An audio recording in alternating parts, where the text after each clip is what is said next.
The Olympic Challenge is the month that the Olympics are happening, winter and summer, so every 2 years. For that month, I try to make a different country's signature dish for dinner. So for that entire month, we are globetrotting with the kitchen. I do try to do it every day. Now life happens and I may miss a day here and there, but for about a year beforehand, I'll just be taking notes, watching TV, or when I see different shows where there's like traveling chefs or things, I'll make a note and be like, well, I'll try this place. And I always include the host country, and I always include Greece because it is the Olympics and you have to start with Greece. But other than that, I try to do about half new places at least, ones I haven't done before. And they can't be anything I have ever made before. So that's another part of my challenge. I started this in 2010, which was Vancouver. So this is my 5th one. There was Vancouver, London, Sochi, Rio, and now South Korea. So other people have said that they have done it on a little bit smaller scale. Well, they'll try to maybe set up an international buffet for opening ceremonies and things. So I can't say I've ever recruited anybody to do it with me, but knock yourself out if anybody ever wants to try, then go ahead. Well, today is going to be Chile. So my kids found it on the atlas this morning. That's another part of it, that they have to find it on the map, and we kind of talk about maybe why that's the cuisine of that country. Is it by the ocean? Is it in the mountains? You know, why would it be like that? And it's a crab bake.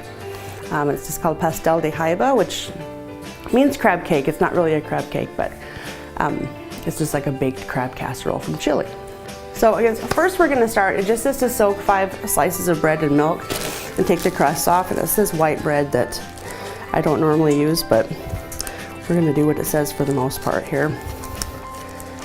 If I can get this open. Now with soaking bread in milk, that's a pretty typical thing to do, like for meatballs or meatloaf. It's a lot better than just putting in dry breadcrumbs. It adds a lot more moisture, so I'm assuming that's why they're doing this here. And it doesn't really give a lot of measurement, so we're just gonna eyeball it here. So for this, it's gonna end up being kind of like a hot crab dip or casserole that I suppose depending on what you want to use it for, you could use it as a dip or just as a main dish.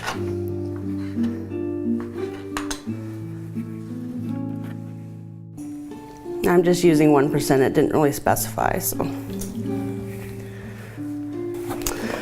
I'd say it's probably about a cup.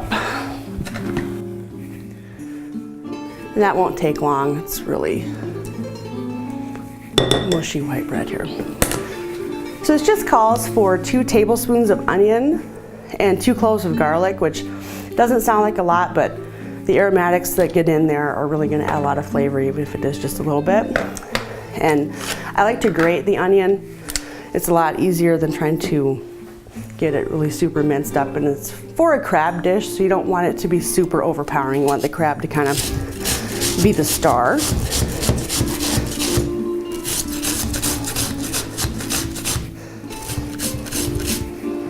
I'd say really that's enough. So grating, it's a good thing to do even just for any application. It's so much easier and you don't cry so much. And then 2 cloves of garlic. It says finely chopped, but I always use my garlic press. That's just makes it a lot easier, and it really minces it up very well. This is also really good for like hot chili peppers. Really mince them, you don't have to get it on your fingers.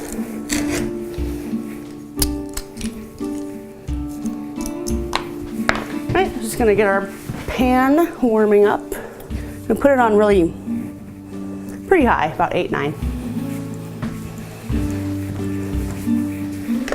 Now for the Parmesan cheese, I'm referring to my recipe because, as I said, I have not ever made this before, so it just says grated, doesn't give an amount. So this is an 8-ounce block. So I'm probably just going to put in maybe a half a cup or so. I know Italians say you should not mix seafood and cheese, but I'm not Italian, so we can go ahead and do it. I'm using a really fine grater. Parmesan's really hard, so if you tried to use a grater like you would for like carrots or something, it would get really too stringy.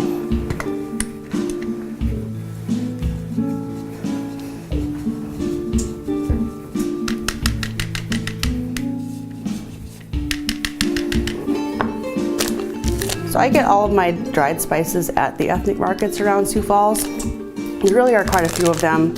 It's a lot more economical, and then you can only just use what you need then. You don't need a big container. All right, I think our pan's pretty hot. I'm just using a canola oil, just a light colored one. Cooking with olive oil is a little too harsh, so if you're trying to fry something up, just use like a canola or a grapeseed or a vegetable.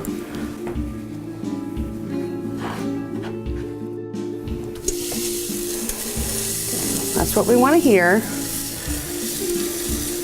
It should start talking to you whenever it gets in there. This is not going to take long at all. We're not trying to really caramelize this, get a lot of color on it. It's just to make sure that it's basically translucent.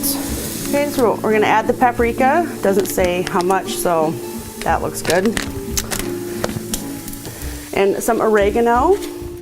Now with any time I use a dried leafy green herb like this, I usually just kind of mill it in my hand a little bit. That sort of opens the oils back up and wakes it back up. It's been sitting there dried for a while, so.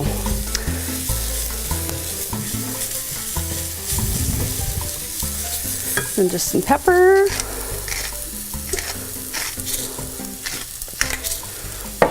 I'm not going to salt this yet at all because the crab meat and the stock are going to be pretty salty.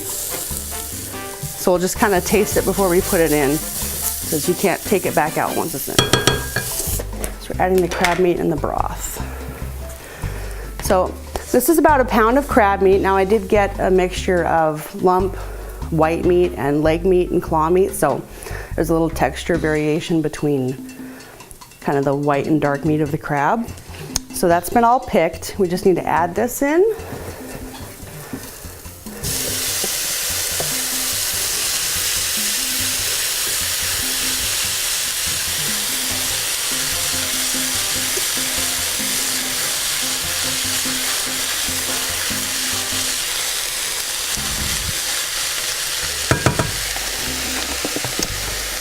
And then about a cup of seafood stock, fish stock. If you had boiled the crab yourself, just keep about a cup of the broth out that you cooked it in.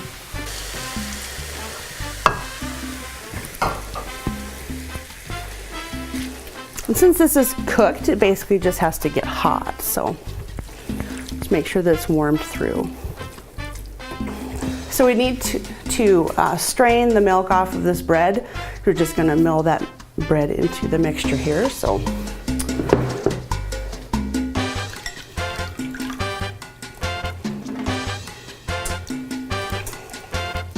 just kind of get out as much as you can.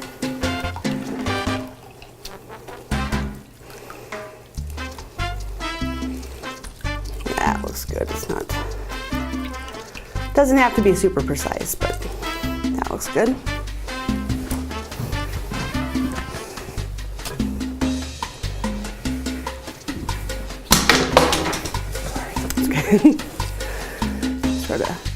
And this is going to be the binder for this cake, casserole, what have you. That'll make it tighten up here really well.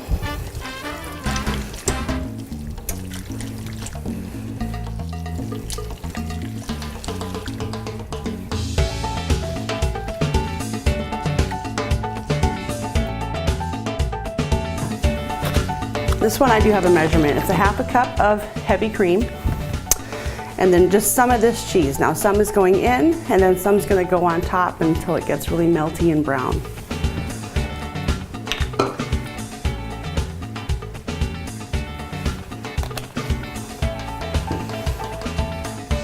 I'll just take probably about half of what I grated.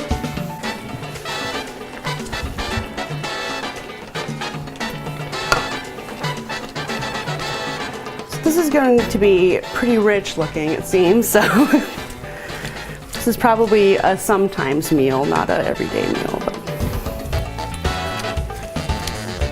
it smells really good though.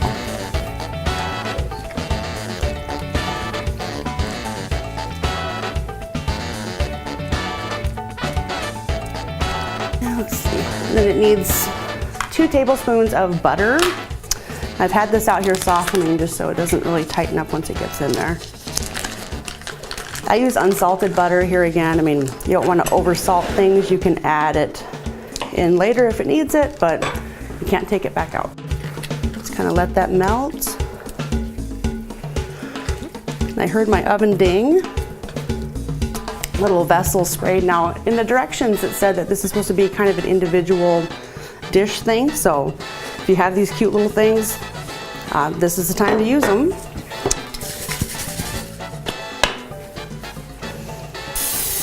Okay, and that should be about ready over here. You can just sort of distribute this however, into how many dishes you have here, but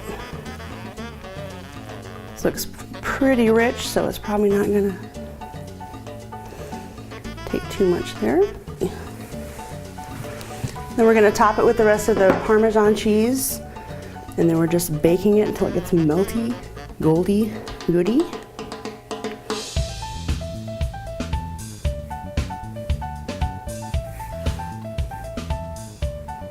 And this is the time to use the good Parmesan, don't use the stuff that comes in a can.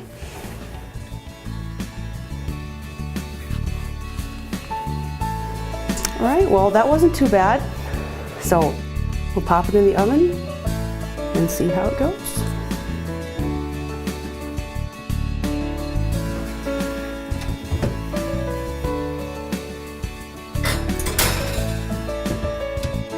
In just about 10 minutes, I'll be watching it 7 to 10 minutes. I did put it on 450, which is really high.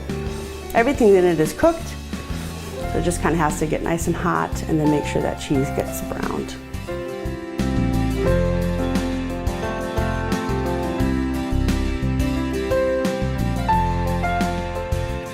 Okay, so I have selected a wine from Chile to go along with our dinner this evening. This is a Cabernet Sauvignon, and I understand there's going to be a lot of people that are going to be like, you're serving red with seafood or with crab. And actually, anytime that there's like a hollandaise sauce, or like this is a really kind of heavy cream sauce, believe me, you know, a red can stand up to it. This is a 90-point wine. It's excellent, and a couple of rules I always just try to go by is just get the best you can afford and buy what you like. So if you like red, have red. And the wine is great, it's gonna go great with this, and it's really fine. Now, I just pulled it out of the refrigerator. A good rule of thumb is, if you're not sure about what temperature to serve your wine, about 20 minutes before you wanna serve it, take any white out of the refrigerator and put any red in. And then that would really be about right. So I just pulled this out, and we're just gonna let it breathe for a little bit while that finishes up baking. Okay, well, it's looking really nice and brown, so I don't want to go too far. We're gonna go ahead and pull it out here. Ooh.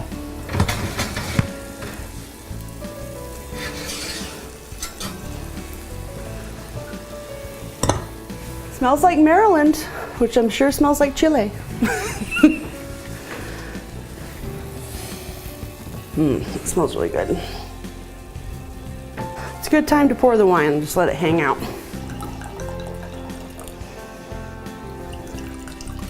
Alright, well, it's all set. So when you go to serve this, you can certainly serve a green vegetable alongside it, or a salad, which is what I'll be doing this evening, I'm sure, so I can be a responsible parent with some food groups. But I think that this can actually stand alone. It could be an appetizer or its own entree. It's a heavy, rich dish. It looks wonderful. It smells wonderful. So I've invited my friend Alex here to give it a try too, because nobody likes to eat alone, right? So, hello. hi, how you doing? Good. How are you? Are you excited? Oh my God, that smells really good. I can't wait to try it. Yep. So this is a baked crab dish. It's cheesy. It's creamy. It's really good. So we have some wine there to take the edge off, right? Do we start with the wine, or do we start with it? Whatever. You know, it's 5 o'clock somewhere, right? So. All right. Let's see. Let's just try this out here.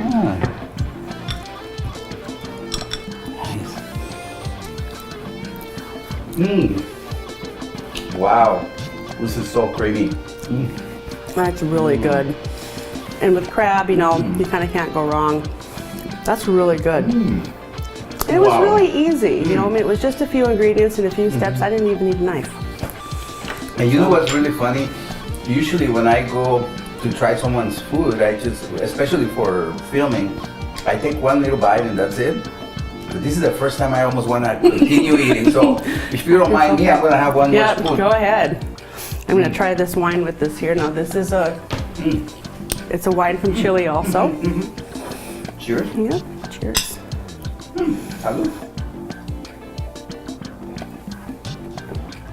Thank you very much for cooking this, for inviting us, and for people watching.